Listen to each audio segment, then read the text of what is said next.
What's going on, everyone? Welcome back to the Alton Podcast, episode 7. We are almost there, guys. Almost to 10. What do you think about that, Austin? I'd say that's pretty insane how fast it's grown. I know, right? So, if you guys did not know, we are now on Apple Podcasts, which means we are now on all major streaming platforms where you can find podcasts. Every last one. And our YouTube and our Spotify Anchor is actually growing much faster than we ever thought. Together, we're almost at 75 views. I know, it's crazy. Thank you guys so much for listening to what we've been putting out so far. And, let's put out another one, Austin. Today we're talking about the PlayStation 5. Sony had their press event today. I believe it was today. This morning, yep. This morning, yeah. And we're obviously going to talk about it, especially because Sony did not show up to E3 this year. Which was a bold play. Yeah, so other than just being a bold play, what do you think about it, Austin, that they didn't show up to E3? I think they were just trying to kind of focus on their project here. It looks like they've made some really good changes. When you look at the old consoles, the PlayStation 3 and 4 specifically, mm-hmm. they had not the best features. Like, when I bought the PS3 when I was younger, I was super excited, man. Yeah. I was pumped to have that thing. It had a 60 gigabyte hard drive for the first gen. 60. Gotta love those numbers, right? I thought that was insane back then. Of course, because it was. I mean, this processor, this hardware I'm seeing, it had a 380 watt power supply, dude. Yeah. It's crazy how much we've come. Yeah. PS4, mm-hmm. it's important to look at the specs of all these consoles. Yes. So the PS4 main processor was a AMD Jaguar 8-core, which is solid. GDDR5 memory, 8 gig. And then they had a 500 gig to 1 terabyte storage size. So it's a massive jump into two evolutions. Mm-hmm. Good USB ports. They had a better DVD drive. Yeah. Bluetooth capability was up to 4.0. Mm-hmm. Massive changes. And this PS5 blew it out of the water. So big changes again. The PS5 will feature very similar specs to Xbox's Project Scarlet. It will include an AMD Ryzen for the processor. You're seeing a lot more of those recently, huh, Austin? You really are. It's amazing how much the AMD line took off with the Ryzen. Yeah. I think it's fantastic, personally. I think they finally made a good competitor for Intel's chipset. Mm-hmm. Yeah, 100%. Which was really needed in the marketplace. One, to drive Intel processors a little bit down in price. Right. And to help Ryzen kind of get off the ground. AMD, they've been kind of shit on for a while now. Right. Getting Intel kind of off the pedestal was definitely needed. Oh, yeah. Yeah, 100% agree. And then the PS5 will also feature a GPU based on the Navi family. And for the first time ever, guys, the PS5 is ditching the hard drives for solid-state drives. Yes, we are getting SSDs in a PS5 now. How does that make you feel, Austin? Phenomenal. So we have to go back again to the history of these PlayStations. Yeah. To my understanding, they were all running on a 5400 RPM hard drive, which is bottom of the line. You can get a 7200 RPM for about $30 more. Yeah. So going from 5400 to SSD is going to be night and day when you start playing these consoles. It's going to be a massive increase. Mm-hmm. And just in general, when downloading games, other than internet speeds, obviously, SSDs are really going to make games download faster, yeah? Absolutely. And if you think about how the PlayStation has to read the data, it has to go through the hard drive disk and find individual pieces at a 5400 round per minute speed. Right. That creates, a lot of time added up to get these massive games going. The bigger they get, the longer it takes. So they were saying that if you look at the game like Marvel's SpiderMan, according to the article with Wired, there are some places of data duplicated 400 times on the hard drive. Mm-hmm. So the SSD will help go away all that duping. It's going to run through that extraordinarily fast, no moving parts. It's a solid disk. Right. It's going to make phenomenal gameplay. It should make shorter load times. Oh, yeah. So if you remember games like Skyrim. Yeah. On the PS3, you'd walk through a door, you'd wait 4 minutes. And I want to touch on that phenomenal gameplay part. There is now going to be the ability to support ray tracing in the PS5 now. If you're not familiar with the ray tracing, it's a new version of complex lighting in 3D environments. It looks super clean. My graphics card, my 2070, actually has it. Mm. Not many games support it yet. Yeah.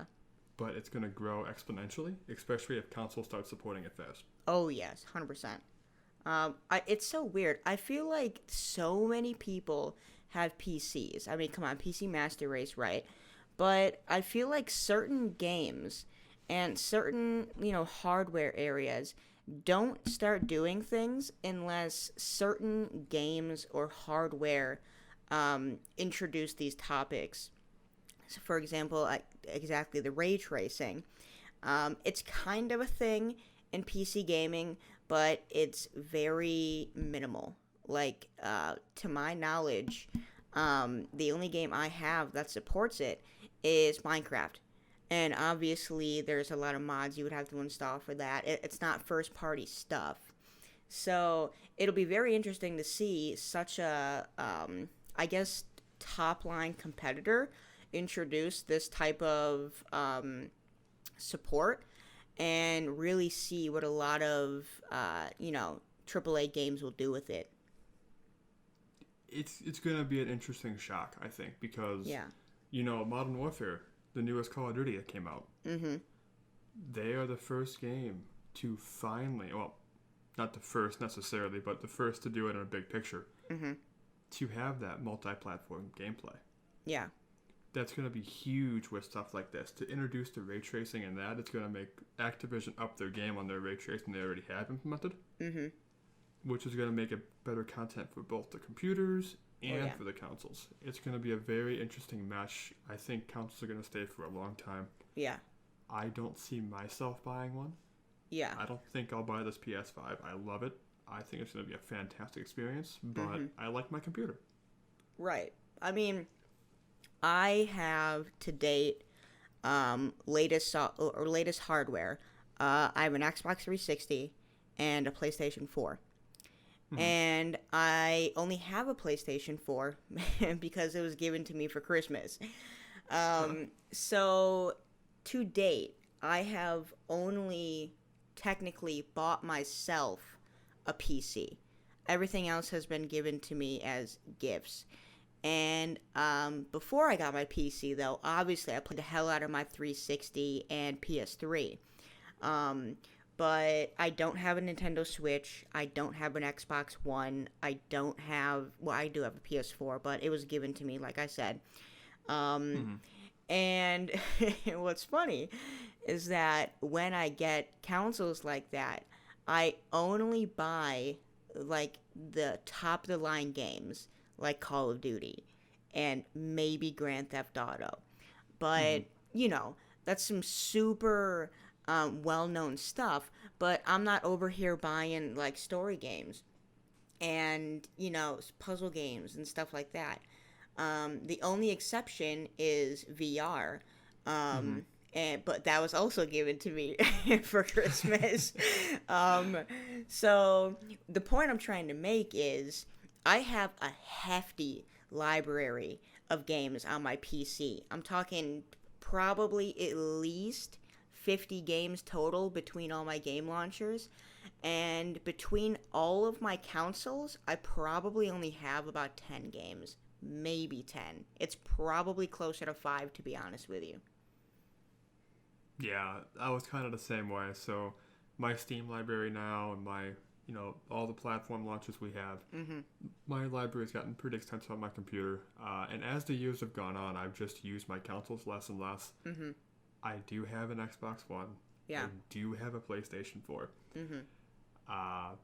And it's funny because I'm actually looking at my PlayStation 4, and it is the pedestal for my other monitor to make it equal height with my other monitor. It's literally a paperweight right now, guys. Don't you love that? It's a $400 when I bought it. Wow. Paperweight. Hell And yeah. I haven't turned it on in a very long time. Yeah. I actually don't know if it works still. I'm pretty confident it does. I took good care of it. Yeah. And ironically enough, I do have an HDMI cord running from it to my main monitor, though I don't know why, because I never use it. Gotcha. I mean, yeah, exact same thing with me. I moved almost 2 years ago now into a new house, guys. My Xbox and PlayStation are still in a box in my closet. I had no reason to get them out, hook them up to the TV or anything. Because I'm just on the computer, man. PC Master Race. Come on now. Absolutely. And it's like you said in the beginning of the video. Mm-hmm. PC is just expensive. If you want to get a good gaming PC that can handle these games like Call of Duty and these other big headliners, AAA games, you need to get like a $1,200 PC. Yep. If you want any chance. Yeah. It's much cheaper to buy the console. You can get a top-notch console for, $600, $500. Mm-hmm. I'm sure they're going to stick with the trend of about $400 or $500 for these consoles in the PS5. Right. Of course they would. And you need to have that extra money to buy the game, so you're looking at $600 total, maybe. Right. And you're playing with no lag, no latency besides servers. I mean, right. You're not going to have graphics issues. You're not going to have processor max-out problems. Mm-hmm. You're not going to have overheating issues as fast as we do on our PCs. Right. So it's just much harder and much more money to invest in a PC. Yeah. I mean, technically speaking, you can get 2 console setups for the price of one PC. One decent PC, I should add. Because you can build a custom PC for, $750, maybe $500 if you're shopping with some discounts and stuff. But, if you want something decent, you're going to need at least probably an 8 gig graphics card. Those run you, I mean, how much was mine? I think mine was $400, just the graphics card for an 8 gig card. And yeah. Go ahead. No, I'm good. Oh, okay. Maybe we can do a video podcast one day on how to do some tricks and cheap ways to build a PC. Because really the best things you can do, and this is really off topic here, I'm sorry guys, you want to pay the money for your processor. Pay the money for your graphics card. Mm-hmm. And then get yourself a decent board that supports DDR4 RAM. Yeah. And then after that, get like 16 gigs and you're set. Right. Buy a cheap hard drive. You don't need a fantastic power supply. You don't need a fantastic heatsink. Right. You can save on money. You can save on case cost. But at the end of the day, your processor, graphics card alone is probably going to cost you $700. Right. And, personally speaking, I think it's worth the money, honestly. It is, 100%. I mean, compared to other systems like consoles, I mean, like I said, it ultimately comes down to preference and the money in your pocket. Probably more preference. Because if you can afford a $500 console, you can probably afford maybe a $1,000 PC. But it really just comes down to preference. Plus, I think there's a lot more customization with PC games, stuff like that. But and it's also the community. Yeah. It's your friends. Who do you play with? Right. Hopefully, with cross-platform gaming becoming a thing, it's going to help open that window up. Mm-hmm. And it's just going to be a very interesting next few years of gaming. We're not going to know what to expect. Right. And did you see this article? Going back into the article here. Yeah. We have this PlayStation 5 coming out with a 4K Blu-ray player. 4K Blu-ray, my guy. And that seems to be standard by what I can tell. Right, yeah, that's pretty standard. I would imagine they're going to have a second-tier system, just like last time, the PS4 Pro. So I'm assuming they're also going to have a PS5 Pro. I'm expecting 8K, but like we were talking about before the podcast started, there's not a lot of 8K stuff out there. But now that I'm thinking about it in more detail, keep in mind the PS6 isn't going to come out for probably another like 5 years. So there's most likely going to be 8K content and games in that 5-year span.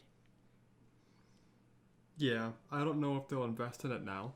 You don't I think think? they might wait till the next release, because they released, I believe, they released 5 PS3s altogether. Mm-hmm. They had a first, second, third generation, and they had the Slim and Super Slim. Right.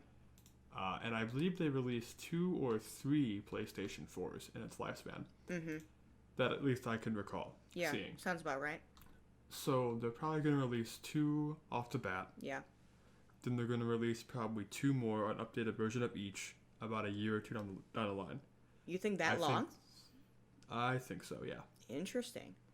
And then when those 2 come out, that's when they're going to have that 8K support. I don't see it coming out immediately. Interesting. So, with that being said, do you really think they skipped E3 just to focus on 1 or 2 consoles? I honestly think they did. So, I mean, from what we're getting here with this article from Wired, it really just seems like some basic spec bumps, and other than maybe the ray tracing support. Because like we said, 4K is standard these days. SSDs standard, Ryzen's standard, Navi's standard. So what do you think they're hiding? Like they gotta be hiding something. There's something up their sleeve, obviously. What do you think it is? It's the UI, man. What do you mean? Oh. The design. No. They did not show us any pictures of the console. They did not show us how the UI is gonna look. They didn't hint at what kind of graphics card they have in it. Mm-hmm. There's a lot of stuff that they kind of left us to just kind of dream about, almost. Yeah. We don't know what it's gonna have as far as like the most important parts. Cause what do you see when you start any console? How it's laid out. Right. That's huge. The interface is everything. I think it's gonna have voice automation through the controller. Oh, that'd be interesting. I'm just guessing here because the new controllers use USB-C. Yeah. And they had that touchpad. It doesn't say if they're gonna keep it. It doesn't say if they're gonna get rid of it. Mm-hmm. But I think they're gonna add a better microphone that allows you to autonomously talk and launch your games or start your videos or whatever you're doing on your console. So just more ease of access. Ease of access is everything, man. Do you really think they focused all that time on just some controller upgrades though? That's a lot of back-end upgrades too, though, for the UI. I mean, so I'm going based off this subtitle on Wired. It says UI improvements, not UI like overhaul or like complete revamp. You know what I mean? I think it'll be a little different, but I don't think it's going to be massively different. I mean, to be fair, the difference between the PS3 and PS4 UI is honestly massively different, in my opinion. So I kind of expect them to have something pretty different already, which means that's also kind of a standard. You know what I mean? Mm-hmm. So I don't think it's going to be the UI. But the whole ease of access thing with, voice assistant, the touchpad, I can see them focusing on that. But I don't think it's the thing that, they've been working on, like, heavily. For a reason they skipped E3, you know what I mean? You never know. I mean, I don't know. It's very interesting. I don't know. And I honestly don't have a guess as to why. I mean, they got VR. There's not really that much going on with VR right now, update-wise. Not until it gets better. Yeah, I mean, I don't know, man. I guess we'll just have to wait and see. I'm really thinking it's the UI, man. I'm just that and the graphics card. They don't tell us that, and that's arguably the two really important things to a console. Yeah. I mean, just picture it. What if they have a mobile application they're going to roll out at the same time that allows you to pre-start your games, pre-start your games and downloads? Dude, that'd be insane. Does PC even have that? PC doesn't even have that. I think you can do it through your Steam client if you do it correctly, I think. Really? But I've never tried it, so don't hold me to that, guys. And go ahead. What you can do these days is going to be insane. Yeah. And it's just going to keep piling on. Mm-hmm. I do think there's something massive they are hiding. Obviously. They skipped E3 because and are still hush-hush. They skipped E3. What's up? Yeah, exactly. They skipped E3. Right. Like, how do you skip E3? It's the biggest gaming event of the year. And I don't think they've ever missed one. No, I don't think so. I don't know, man. And we still have to wait a full year and like 2 more months until the release. PS5 is releasing holiday 2020. Yes, and they might actually let's be real. They're probably gonna post a sneak peek picture of it eventually here. Oh yeah, I actually don't see them doing that until like mid next year. Same, but it's gonna happen. Yeah, like June, July, you know, kind of when people start thinking about like hefty presents, you know, for Christmas and stuff. I don't know. And there could be a leak, man. I mean, you know, leaks. There was that, you know, hardware shell leak of it, but, you know, that always looks the same, so I don't know. Yeah, absolutely. And I think, you know, to wrap this video up, I have an important question to ask you. Ooh, okay. Lay it on me. Okay. Were you an Xbox or a PlayStation guy? PlayStation, and I'll tell you why. Okay. Live was free for the longest time. Or sorry, PlayStation Network, not Xbox Live. PlayStation Network was free for the longest time. Xbox Live was $5.99 a month. That's the only reason. Yep. Mm-hmm. What's your answer? I have PlayStation, and I have 2 answers actually. Ooh. Live was huge. Yeah. Not live. I did what you did, damn it. Yeah, you know, I mean, it's the same thing. Call it what you want. They do the same thing. It's true. So PlayStation Network being free, that was huge to me. I didn't want to pay monthly for a feature that I thought should have been included in the game. Right. Plus, we were young at the time. Who has $5 a month when you're like 13? Exactly. Come on now. Exactly. Come on. And then part 2. Yeah. I hated, and I mean hated, that Xbox was going on their, you know, 3rd gen, 4th gen. Yeah. And still used batteries in their freaking controllers. Yep. Come on. Yep. Yeah. Can't plug and play, man. Can't plug and play. Like, you can get special batteries in a charging stand, but that's more money you're paying for the controller. Yes, the controllers are cheaper, but come on. Exactly. I get it 100%. I mean, you could have bought, I guess, wired Xbox controllers, but they didn't come with the console. I know. Wireless ones came with the console, at least on the and 360. Who wants wired? Right? I mean, come on now. The couch is 10 feet away from the TV, not 10 inches. Come on. Exactly. Come on. The UX, terrible. Not impeccable. Absolutely. Not impeccable. What's wonder if you're going to sneak it in there. Yep, there it was. So, I think that's it for this video, guys, unless Colton has something to add. I am good. It is the end of the podcast, Austin. How do you feel that we have completed 7 podcasts now? I feel fantastic. You know, we're almost completing our first full week of the new content. The 15-ish minute, 30-minute videos. Yep. You know, I think it's going fantastic. We're seeing much more activity. We'd love to see some more comments. If we're noticing kind of a lower than we'd like to see view time for our videos. Right. So if you guys can comment as to maybe why you're leaving the video. Are you going to our Spotify? Are you going to our Anchor? Or are you just not impressed with content and want something new? Let us know. Right. And if you guys don't know exactly what Austin is talking about, he's specifically talking about our YouTube videos. We upload these to YouTube as well, on top of all major streaming platforms where you can find podcasts, which includes Apple Podcasts, Spotify, Google Podcasts, Pocket Casts, Radio Public, and Breaker. Hit us up on everything. Follow us on Twitter at Alton Podcast. Absolutely. And, of course, join the Alton Podcast Discord. Watch us live. Send us topic suggestions.